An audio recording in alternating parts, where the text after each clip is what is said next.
Hi hello నమస్తే, నేను Apparao Jabardasth artist. Please subscribe MR news ని సబ్స్క్రైబ్ చేయండి, లైక్ చేయండి, షేర్ చేయండి, కామెంట్ చేయండి. పక్కనే ఉన్న ఐకాన్ బెల్ టచ్ చేస్తే వారి అప్డేట్ న్యూస్ అంతా మీకు వస్తుంది. Good luck to MR news. This is Apparao Jabardasth. ఈ పత్రికా విలేకరుల సమావేశం ఇచ్చేటువంటి మా మీడియా మిత్రులందరికీ, అలాగే ఈ సమావేశం చేసినటువంటి మా తెలుగుదేశం పార్టీ నాయకులకు, కార్యకర్తలకు అందరికి కూడా ప్రతి ఒక్కరికి పేరు పేరున ధన్యవాదాలు తెలియజేసుకుంటున్నా. ముఖ్యంగా ఈరోజు ఈ పత్రికా విలేకరుల సమావేశం ఏర్పాటు చేయడానికి కారణం, మేము చూస్తున్నాం గత నెల రోజులుగా కొన్ని ఛానల్స్లో, కొన్ని ఎలక్ట్రానిక్ మీడియాలో కొంతమంది వ్యక్తులు పసిగట్టుకొని ఒక గ్లోబల్ ప్రచారాన్ని మా ఎమ్మెల్యే గారి మీద మొదలుపెట్టారు. ముఖ్యంగా మా ఎమ్మెల్యే గారు కాకాల సురేష్ గారు నాకు సోదర సమానులు, ఒక మంచి వ్యక్తి, ఒక మంచి భావాలు కలిగినటువంటి వ్యక్తి, ఒక విజన్ ఉన్న నాయకుడు అని చెప్పి ఈ సందర్భంగా నేను తెలియజేసుకుంటున్నా. గత 2 సంవత్సరాల క్రితం మన ప్రాంతంలో కాకాల ట్రస్ట్ అని నెలకొల్పి ఈ పేద ప్రాంతంలో అనేక సేవలు చేసి, వైద్యం కానీ పేదలకు కానీ అనేక రకాలుగా సేవలు చేసి ప్రజల మన్ననలు పొంది చంద్రబాబు నాయుడు గారు స్వయంగా మనకి ప్రాంతానికి ఎమ్మెల్యేగా సీట్ ఇస్తే ఈ ప్రాంతంలో అనతికాలంలోనే దాదాపు 10,000 ఓట్ల మెజారిటీతో సురేష్ గారు శాసనసభకు ఎన్నిక కావడం జరిగింది. ఎన్నికైన నాటి నుంచి కూడా మన కాకల సురేష్ గారు ఎమ్మెల్యే గారు ఆయన ఎక్కడి నుంచి నిధులు వేస్తున్నారో, ఎవరిని అడుగుతున్నారో, ఎవరి దగ్గర పోతున్నారో మాకు తెలియదు, కానీ ఉదయగిరి నియోజకవర్గం మీద నిధుల జల్లులకు వస్తున్నాయి. ఈ 6 నెలల్లోనే దాదాపు 150 కోట్ల రూపాయలతో ఈ ప్రాంతంలో అభివృద్ధికి శ్రీకారం చుట్టారంటే ఇది చిన్న విషయం కాదు చెప్పి తెలియజేసుకుంటున్నా. గతంలో 5 సంవత్సరాలు వైసీపీ ప్రభుత్వంలో గ్రామాలు ఎటువంటి అభివృద్ధికి వచ్చుకున్నటువంటి గ్రామాలు ఈరోజు ప్రతి గ్రామంలో సిమెంట్ రోడ్లు కానీ, ఇతరత్ర డెవలప్లు కానీ, చెరువులు కానీ, అలాగే గోకులం షెడ్లు కానీ రకరకాలుగా మన గ్రామాల్లో అభివృద్ధికి మన సురేష్ గారు శ్రీకారం చుట్టారు. నిస్వార్థంగా మన ప్రాంతానికి వచ్చి సేవ చేయాలని, తన సొంత నిధులతో లేని వాళ్ళకి ఎంతో సాయం చేసి వాళ్ళకి మన్ననలు పొందాలని చెప్పించేటువంటి ఒక మంచి వ్యక్తి మీద అసత్యారోపణలు చేయడం, అవినీతి మనకును అందించాలని చెప్పి ప్రయత్నించడం సిగ్గు చేయటం చెప్పి తెలియజేసుకుంటున్నా. సురేష్ గారి మీద అవినీతి మనకు అందించడం ఎవరి తరం కాదని చెప్పి నేను తెలియజేసుకుంటున్నా. నాకున్నటువంటి సంబంధాలతో, నాకున్నటువంటి సాహిత్యంతో నేను చూస్తున్నాను. అతను ఎవరి వ్యక్తిని దగ్గర కూడా ఏది ఆశించే వ్యక్తి కాదు, మనకి వీలైతే సాయం చేసే వ్యక్తి, కానీ ఏదో ఈ ఉదయం వచ్చి ఇక్కడ ఏదో లబ్ధి పొంది వ్యాపార దృష్టి చూసేటువంటి మనస్తత్వం అనేటువంటి వ్యక్తి కాదు కాకల సురేష్ గారు అని చెప్పి నేను తెలియజేసుకుంటున్నా.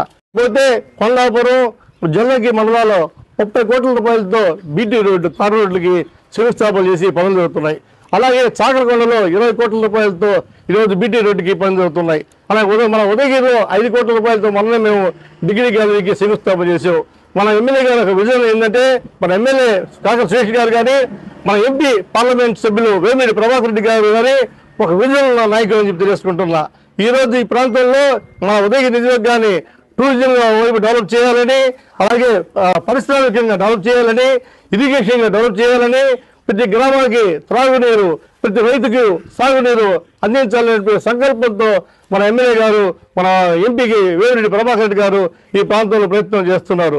మన వేమిరెడ్డి ప్రభాకర్ రెడ్డి గారు ఎంపీ గారు మొన్ననే ట్రైసైకిల్స్ దాదాపు వికలాంగులకి 150 ట్రైసైకిల్స్ పంపిణీ చేసి ఎంపీ నిధుల నుంచి ఈ ప్రాంతానికి 2 కోట్ల రూపాయలు సీసీ రోడ్లకి మంజూరు చేశారు మన ఎంపీ గారు అని చెప్పి తెలియజేసుకుంటున్నా. ఈరోజు మన రాష్ట్ర ముఖ్యమంత్రి నారా చంద్రబాబు నాయుడు గారు అయితేనేమి, మన యువ నాయకుడు నారా లోకేష్ బాబు గారి నాయకత్వంలో రాష్ట్రం ఏ విధంగా అభివృద్ధిలో ముందుకు సాగుతుందో, ముందుకు ప్రయాణం చేస్తుందో, మన ఉదయగిరి నియోజకవర్గంలో కూడా కాకల సురేష్ గారి ఆధ్వర్యంలో అన్ని రంగాల్లో గ్రామాలు మౌలిక వసతులు, మౌలిక రూపులు మారేదానికి మన ఎమ్మెల్యే గారు కృషి చేస్తారని చెప్పడంలో ఎటువంటి సందేహం నేను తెలుసుకుంటున్నా. ఒక చిన్న ఉదాహరణ, మేము మనకు 2 నెలల క్రితం మన గండిపాల ప్రాజెక్టు, మా చెంచురామాయ సాగర్ ప్రాజెక్టుకి చైర్మన్ వెంకటసుబ్బయ్య గారు మేమందరం గండిపాల ప్రాజెక్టు మీటింగ్ పెట్టాం. మీటింగ్ పెడితే గండిపాలెం డ్యాంలో 23 అడుగులు నీళ్లు ఉన్నాయి. మేము ఇరిగేషన్ అధికారులతో మాట్లాడితే 4,000 ఎకరాలకి నీళ్లు వస్తాయని చెప్పి ఇరిగేషన్ అధికారులు తెలియజేశారు.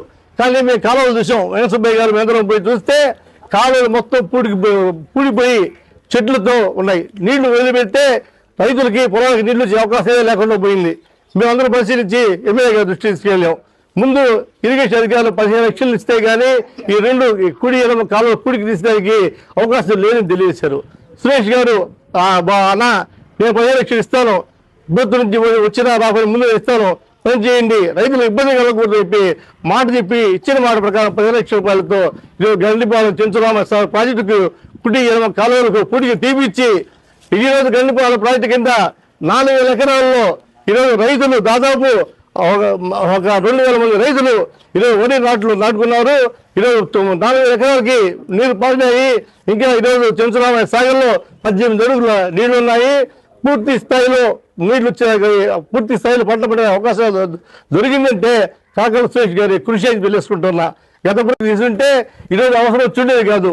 ఈరోజు కాలంలో పుడికి తీపిచ్చి ఆ ప్రాజెక్టుకి రైతుల ఆయకట్టుకి ప్రతి రైతుకు నీళ్లు చేసే ఘనత కూడా కాకల సురేష్ గారిని అని చెప్పి ఈ సందర్భంగా తెలియజేసుకుంటున్నా. అలాగే గండిపాలెం ప్రాజెక్టు మీద మా తండ్రి గారు పెట్టాలని చెప్పి మాట ఇచ్చిన వ్యక్తి కూడా కాకల సురేష్ గారు. చెంచురామయ్య మంచి నాయకుడు, ఈ ప్రాంతానికి ఎలా సేవ చేసేటువంటి ఆయన విగ్రహాన్ని మా అందరం కూడా నిలబెడతాను, నేనే స్వీకారం చెప్తానని చెప్పి మాట ఇచ్చిన మంచి వ్యక్తి కూడా కాకల సురేష్ గారు తెలియజేసుకుంటున్నా. నేను ఒకటే మాట తెలియజేస్తున్నా, మీడియా మిత్రుల్ని మేము వివరించడం లేదు, ఎవరిని కూడా నేను ద్వేషించడం లేదు. మీడియా మిత్రులు కూడా పూర్తిగా సహకరిస్తున్నారు. ఎవరో ఒకరిద్దరు తప్ప 199 మంది మీడియా సహాయ సహకారాలు కూడా మన ఎమ్మెల్యే గారికి, మా తెలుగుదేశం పార్టీకి, మా నాయకుడికి అందరికీ ఉందని చెప్పి కూడా తెలుసుకుంటున్నా.